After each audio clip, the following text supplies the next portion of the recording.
بسم اللہ الرحمن الرحیم۔ السلام علیکم۔ چینل خوفناک رات میں آپ سب کو ویلکم کہتے ہیں، اور آپ سب سے گزارش ہے کہ آپ میرے چینل کو سبسکرائب کریں جن لوگوں نے اب تک سبسکرائب نہیں کیا، اور ساتھ میں بیل آئیکن کو ضرور پریس کریں تاکہ نئی آنے والی میری ویڈیوز کا نوٹیفیکیشن آپ تک ایزیلی پہنچ سکے۔ اس کے علاوہ میری سٹوریز کو لائک کریں اور شیئر کریں، اور ہمیں اپنے فیڈ بیک بھی دیں۔ آپ کا فیڈ بیک ہمارے لیے تمام چیزوں سے زیادہ اہم ہے۔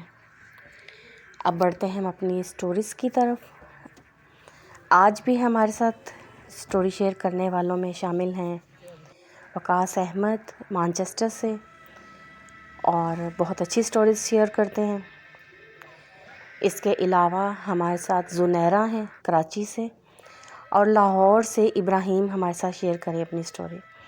سب سے پہلے ہم چلتے ہیں وقاص احمد بھائی کی سٹوری شیئر کرتے ہیں، تو بڑھتے ہیں سٹوری کی طرف۔ یہ کہانی ایک ایسے صاحب کی ہے جن کا تعلق لاہور سے تھا، اور وہ ریلوے ٹریکس کی مرمت کا کام کیا کرتے تھے۔ وہ اپنے کام میں اس قدر ماہر تھے کہ جہاں پر بوسیدہ اور پرانے ریلوے ٹریکس کو بالکل بنا کر نکارا اور پھینک دیا جاتا تھا، وہاں پر ان کو بلایا جاتا تھا اور وہ ان کو دوبارہ سے کارآمد بناتے تھے۔ اس قدر وہ اپنے کام میں ماہر تھے، اور یہ کام وہ کافی عرصے سے کرتے چلے آ رہے تھے۔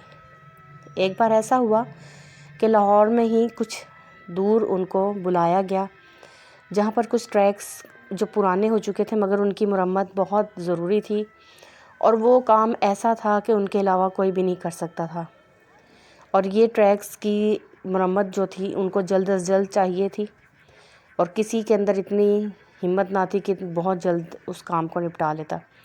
اس لیے ان صاحب کو وہاں پر بلوایا گیا اور ان سے کہا گیا کہ جتنی جلدی ہو سکے آپ اس کام کو انجام دے دیں، کیونکہ ان کی ضرورت ہے۔ وہ صاحب اپنے کام میں جٹ گئے، بہت محنتی انسان تھے، اور اپنا کام انہوں نے سوچا کہ جلد از جلد ختم کرتا ہوں، اور وہ اپنے کام میں مشغول ہو گئے۔ ان کو کافی ٹائم گزر گیا اور وہ کام مکمل کرنے کی طرف لگے ہوئے تھے، اس جستجو میں تھے کہ ان کا کام جلدی ختم ہو جائے۔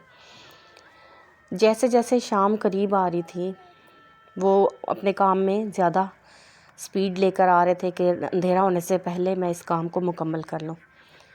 ابھی شام ہونے میں کچھ ٹائم تھا کہ ان کو ایسا محسوس ہوا کہ جیسے انہیں کسی خاتون کے ہنسنے کی آوازیں آ رہی ہیں، بہت ہی ترنم میں کوئی خاتون ہنس رہی تھیں۔ انہوں نے آگے پیچھے دیکھا کہ شاید کوئی یہاں سے خاتون گزر رہی ہیں اور وہ ہنس رہی ہیں، مگر خاتون تو کیا، یہاں پر تو کوئی بھی نہیں تھا، بالکل اکیلے تھے وہ۔ چڑیا بھی آگے پیچھے کوئی نظر نہیں آ رہی تھی، اس قدر وہاں پر سناٹا تھا۔ اور یہ بات ان کی سوچ سے اور ان کی سمجھ سے بالا تر تھی کہ ایسا کیا ہے کہ یہاں پر کوئی بھی چیز موجود نہیں، کوئی بھی ان کے علاوہ کوئی زی روح وہاں پر موجود نہیں تھا، کوئی چرند پرند، کوئی جانور، کوئی سارا دن انہوں نے وہاں پر کسی کو نہیں دکھاتے ہوئے، اور وہ کافی حیران بھی ہو رہے تھے۔ بہرحال وہ اپنے کام میں جتے رہے۔ وہ ہنسنے کی آواز مسلسل انہیں آ رہی تھی، حالانکہ وہاں پہ آبادی بھی کوئی نہیں تھی۔ وہ آگے پیچھے دیکھ رہے تھے، وہ درمیان میں تھے ٹریکس کے، اور جہاں پہ وہ کام اپنا مکمل کر رہے تھے، دور دور تک کوئی نظر نہیں آ رہا تھا، نہ کوئی گھر تھا، نہ کوئی انسان تھا وہاں پر موجود، نہ کوئی بھیڑ بکری یا کوئی چڑیا یا کوا، کچھ بھی نہیں تھا وہاں پر۔ وہ بہت حیران ہو رہے تھے کہ پھر یہ ہنس کون رہا ہے۔ بہرحال وہ اپنے کام میں دوبارہ سے مشغول ہو گئے۔ اب کی بار پھر ان کو وہ ہنسنے کی آوازیں آ رہی تھیں۔ آہستہ آہستہ جیسے جیسے شام قریب آ گئی اور اندھیرا ڈھلنے لگا، تو اس ہنسنے کی آواز کے اندر غراہٹیں آنے لگیں۔ وہ آواز بہت خوفناک پہلو اپنے اندر لے کر آ رہی تھی۔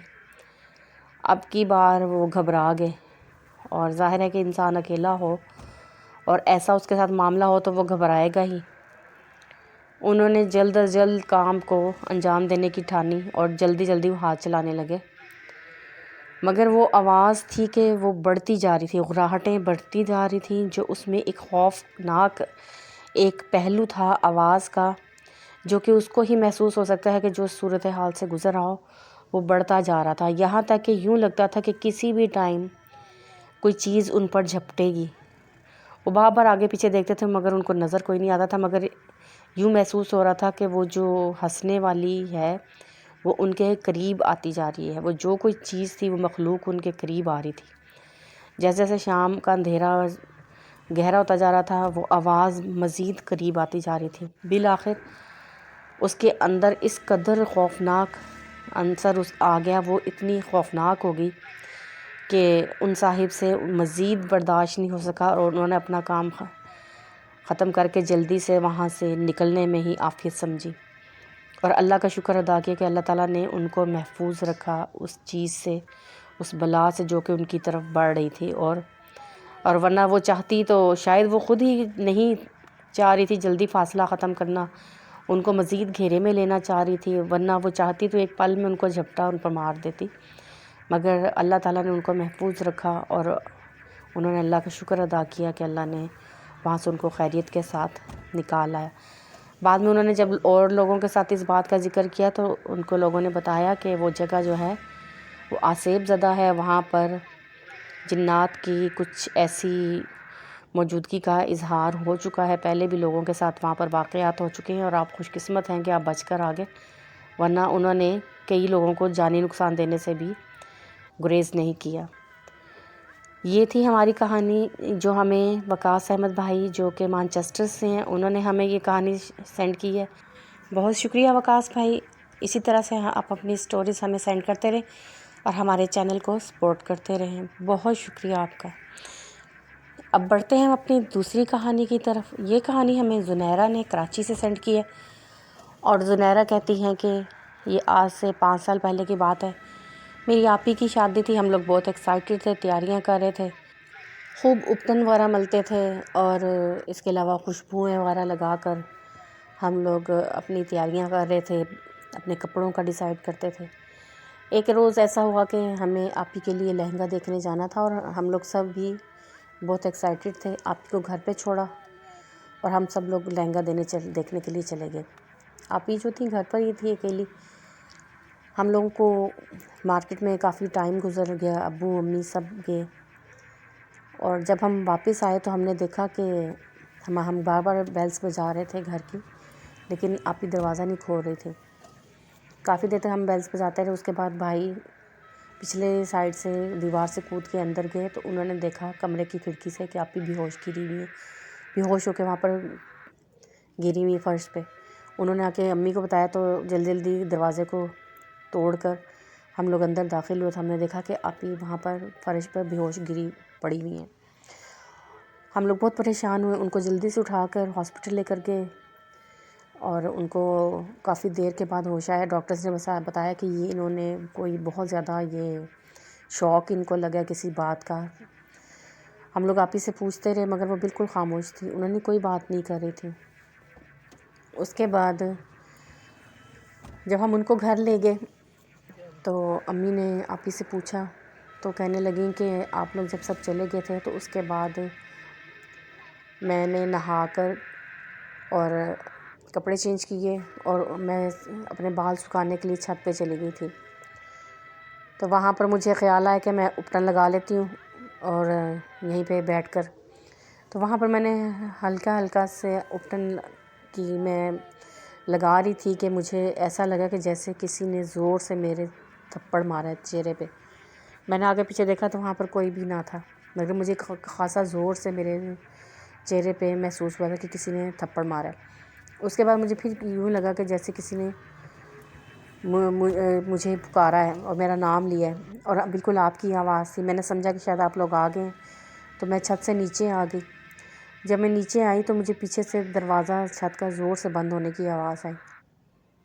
میں نے سوچا شاید ہوا کے جھونکے سے بند ہو گئے اور میں نیچے آ کے آپ کو آوازیں دینے لگی، آپ لوگ کہیں پر بھی نظر نہیں آئے، تو میں یہیں پر بیٹھ کر ٹی وی اور میں نے کھول لیا اور میں ٹی وی دیکھ رہی تھی کہ مجھے یوں لگا کہ کمرے میں سے امی آئی ہیں اور آ کے ٹی وی کے آگے کھڑی ہو گئی۔ تو میں نے کہا کہ امی میں تو آپ کو کب سے آوازیں دے رہی تھی، آپ مارکیٹ سے آ گئی ہیں، مگر وہ جو کوئی بھی خاتون تھیں وہ بالکل کوئی بات نہیں کی اور وہ ایک سکتے میں جیسے کھڑی تھی اور مجھے دیکھتی جا رہی تھی.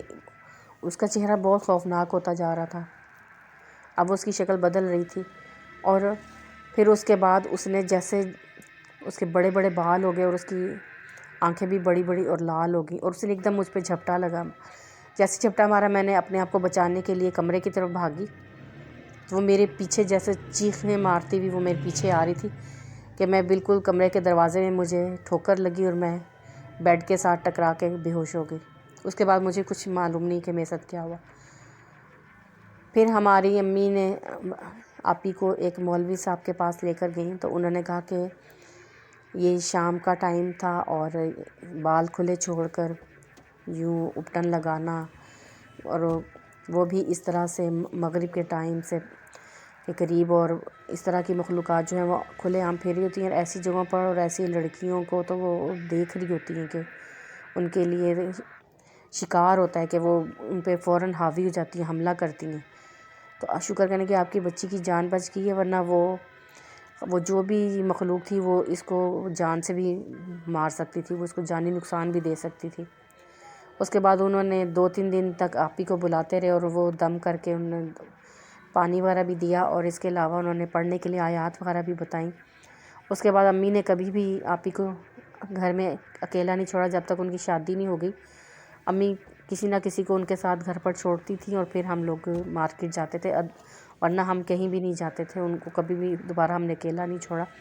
اللہ کا شکر ہے کہ اس کے بعد آپی کی طبیعت ٹھیک ہی رہی، کبھی بھی دوبارہ اس طرح سے خراب نہیں ہوئی جیسی کہ تب ہو گئی تھی. یہ تھی میری کہانی جو میں نے آپ کو بتانی تھی. اور اس میں ایک نصیحت بھی ہے لڑکیوں کے لیے کہ پلیز کھلے بال چھوڑ کے اور خوشبو وغیرہ لگا کر چھت پہ جانا ہے اور خاص طور پہ شام کے ٹائم چھت پر جانے سے پرہیز کریں، کیونکہ ایسی مخلوقات دنیا میں کھلی عام گھوم رہی ہوتی ہیں اور اس وقت وہ آزاد ہوتی ہیں اور وہ کسی طرح سے بھی حاوی ہونے سے پرہیز نہیں کرتی ہیں، نہ ہی وہ ڈرتی ہیں. اپنے آپ کو ان سے محفوظ رکھنے کے لیے پلیز آپ بھی احتیاط کریں. بہت شکریہ، آپ نے ایک میسیج دیا ہمارے سننے والوں کے لیے اور اللہ تعالیٰ آپ کو اس کا اجر دے. اب ہم بڑھتے ہیں اپنی تیسری کہانی کی طرف جو ہمارے لیے ابراہیم نے سینڈ کی ہے لاہور سے. ابراہیم کہتے ہیں کہ میرے نانا نے مجھے یہ کہانی سنائی تھی اور میرے نانا کے ساتھ یہ واقعہ پیش آیا تھا. میرے نانا بتاتے ہیں کہ جب انڈیا پاکستان ابھی نیا نیا بنا تھا تو جب نانا جان کی شادی ہوئی تو نانا جان نانی جان کو ان کے گاؤں چھوڑنے کے لیے گئے پہلی بار، اور ان کو گاؤں چھوڑ کر تو وہ واپس اپنے گھر آ رہے تھے، اپنے گاؤں آ رہے تھے. تو وہ وقت ایسا تھا کہ زیادہ تر آبادیاں نہیں ہوا کرتی تھی، زیادہ تر ویران نہیں ہوا کرتی تھی جگہیں، یا کھیت کھلیان ہوا کرتے تھے. تو اس لوگ جو تھے پیدل سفر ہی کرتے تھے. تو نانا جان کہتے ہیں کہ میں اس کو چھوڑا، میں نے اپنی بیگم کو اس کے گاؤں، اور اس کے بعد میں نے سوچا کہ میں جلدی جلدی نکل جاتا ہوں تاکہ اپنے گاؤں جلدی پہنچ سکوں اور شام ہونے سے پہلے میں اپنے گاؤں پہنچ جاؤں. مگر ایسا ہوا کہ مجھے کچھ کام کاج راستے میں کرنے تھے جو میں نپٹاتا ہوا جا رہا تھا، اور اب چلتے چلتے آدھا راستہ ہوا جب طے تو شام ہو گئی. میں چاہ رہا تھا کہ جلد از جلد فاصلہ طے کروں، کبھی بھاگتا تھا، کبھی پیدل چلنے لگتا تھا، کبھی اسی طرح سے ٹائم جو تھا گزارا تھا کہ مجھے کافی اندھیرے میں سفر نہ کرنا پڑے.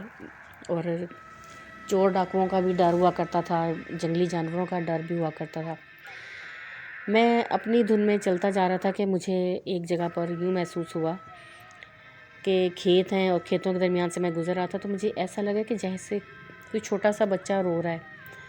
میں آگے پیچھے دیکھنے لگا کہ یہ بچے کے رونے کی آواز کہاں سے آ رہی ہے. ہر طرف تو درخت تھے یا گھاس پھوس تھی یا کھیت تھے، تو آبادی تو بہت دور دور تھی، تو اتنی قریب سے چھوٹے بچے کے رونے کی آواز آ رہی تھی. میں آگے پیچھے دیکھنے لگا اور پھر آگے چل دیا. جب میں آگے چل دی تو مجھے وہ آواز زیادہ اونچی آنے لگی، جیسے وہ بچہ بہت زور زور سے رو رہا تھا. میں ڈھونڈتا ہوا جا رہا تھا کہ میں دیکھوں کہ یہ بچہ کس جگہ پہ رو رہا ہے، کہ کھیتوں کے درمیان میں مجھے ایک بچہ کپڑے میں لپٹا ہوا نظر آیا. بہت چھوٹا سا تھا، نوزائیدہ ہی تھا، اور میں نے سوچا کہ یہ یہاں پر کون چھوڑ گیا اس کو. میں آگے پیچھے دیکھ رہا تھا تو میں نے اس کو پھر اٹھا لیا گود میں، اور میں نے سوچا کہ آگے کہیں آبادی ہوگی تو میں وہاں پر اس کو پکڑا دوں گا کہ یہاں کون ظالم ہے جو اپنے بچے کو اس طرح تنہائی میں اور کھیتوں کے درمیان چھوڑ سکتا ہے مرنے کے لیے۔ یہ خیال میرے ذہن میں آیا تھا اور میں نے وہ بچہ گود میں اٹھا لیا۔ میں بچے کو گود میں لے کر چلا جا رہا تھا کہ مجھے یوں لگا کہ جیسے بچہ بہت وزنی ہوتا جا رہا ہے۔ میں اپنے خیالوں میں تھا، میں نے اس چیز کا غور ہی نہیں کیا کہ بچہ تو بہت وزن والا ہوتا جا رہا ہے۔ وہ چھوٹا سا بچہ تھا، 1 دن کا بھی نہیں لگ رہا تھا، اور اب وہ اتنا وزنی ہو چکا تھا کہ ایسا لگ رہا تھا کہ جیسے میں نے منو ڈھیر کوئی پتھر اٹھائے ہوئے، مجھ سے اس کا وزن برداشت کرنا مشکل ہو گیا۔ جب وہ زیادہ وزنی ہو گیا اور میں بھی جیسے میری کمر جھک سی گئی اس کو اٹھاتے ہوئے، اور ابھی بھی میرا ذہن کام نہیں کر رہا تھا کہ میں سوچوں کہ یہ کچھ اور چیز تو نہیں، کوئی اور مخلوق تو نہیں ہے۔ میں اس کو اسی طرح سے گود میں اٹھائے ہوئے اور جھکا ہوا چل رہا تھا، میں بہت تھک گیا تھا اس کو اٹھا کے، کہ ایک دم سے اس بچے نے کہکا لگایا اور اس کی بازو اتنی لمبی ہوگی، اور اس نے میری بازو جو دونوں تھیں میرے گردن کے گرد حائل کر دیا، اور جیسے وہ دبانے لگا میرے گلے کو، اور وہ اونچی اونچی کہکے لگا رہا تھا۔ اب جب یہ کام شروع ہوا تو تب مجھے اندازہ ہوا کہ میں تو کسی اور مخلوق کے چکر میں پھنس چکا ہوا ہوں، اور میں نے بہت بڑی غلطی کی کہ میں نے اس بچے کو وہاں سے اٹھا لیا۔ اب مجھے کچھ خیال نہیں آ رہا تھا کہ میں کیا کروں۔ ایسے ہی میں دل میں سوچ رہا تھا کہ ایک دم سے میرے ذہن میں آیا کہ میں اعوذ باللہ من الشیطان الرجیم پڑھتا ہوں، اور میں نے بار بار اعوذ باللہ من الشیطان الرجیم پڑھنا شروع کر دیا۔ جب میں نے یہ پڑھنا شروع کیا منہ میں، تو ایک دم سے اس نے مجھے چھوڑ دیا، اور چھوڑ کے اس نے میری گود میں سے چھلانگ لگا کر جیسے وہ کھڑا ہو گیا، اور جب وہ کھڑا ہوا تو وہ اتنا لمبا ہو چکا تھا، اتنی قداور کوئی چیز وہ بن گیا ہوا تھا کہ میں اس کو گردن اٹھا کر میں دیکھ رہا تھا، اور مجھے اس کا قد کا اندازہ نہیں ہو رہا تھا کہ وہ کتنا لمبا ہے۔ لیکن میں بہت خوف زدہ تھا، میں تھر تھر خوف سے کانپ رہا تھا، اور میں نے تعوذ پڑھنا نہیں چھوڑا۔ میں اعوذ باللہ من الشیطان الرجیم اور پھر بسم اللہ الرحمن الرحیم، بس یہ 2 چیزیں مجھے یاد آ رہی تھی، میں وہی پڑھتا جا رہا تھا۔ اور وہ مخلوق جو تھی وہ مجھے ڈرانے کی کوشش کر رہا تھا، مگر وہ مجھے ہاتھ نہیں لگا رہا تھا۔ جب سے میں نے پڑھنا شروع کیا تھا اللہ کے کلام کو، وہ مجھے ہاتھ نہیں لگا رہا تھا، اور اس چیز کا مجھے اندازہ ہو گیا کہ یہ مجھ سے ڈر رہا ہے، یہ مجھے ڈرانے کی کوشش کر رہا ہے، مگر اصل میں یہ مجھ سے ڈر رہا ہے۔ جب ایسا ہوا تو میں نے اونچی آواز میں پڑھنا شروع کر دیا، تعوذ اور تسمیہ دونوں چیزیں میں اونچی آواز سے پڑھتا ہوا چلتا جا رہا تھا، اور بآواز بلند میں پڑھ رہا تھا۔ میں نے پیچھے مڑ کر نہیں دیکھا، کیونکہ اگر میں پیچھے مڑ کے دیکھتا تو شاید وہ مجھ پہ حاوی ہو جاتا۔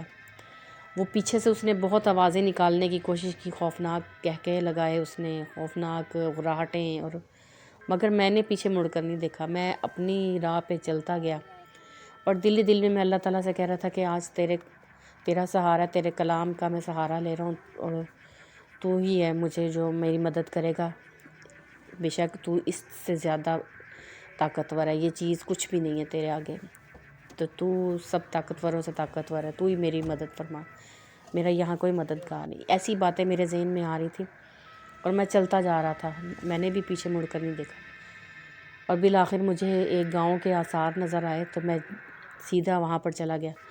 وہاں پہ میں نے ایک گھر کا دروازہ کھٹکھٹایا۔ گاؤں کے لوگ میزبان ہوتے ہیں، بہترین اور نرم دل اور رحم دل لوگ ہوتے ہیں۔ جب میں نے ان کو اپنی پوری کہانی سنائی اور ان سے رات وہاں پر گزارنے کی اجازت مانگی، تو انہوں نے مجھے بخوشی اجازت دے دی کہ آپ ہمارے یہاں قیام کریں۔ وہ مجھے مہمان خانے میں لے گئے، اور وہاں پر انہوں نے مجھے کھانا بھی دیا، اور وہ رات میں نے وہاں پہ بسر کرنے کے بعد صبح میں اپنے گھر کی طرف روانہ ہوا۔ آج بھی وہ بات یاد آتی ہے تو میرے رونگٹے کھڑے جاتے ہیں کہ وہ جانے اس نے جب میرے گلا دبانا شروع کیا تھا، تو اگر میرے ذہن میں کوئی نہ آتا اللہ کا کلام، تو جانے وہ میرا کیا حشر کرتا۔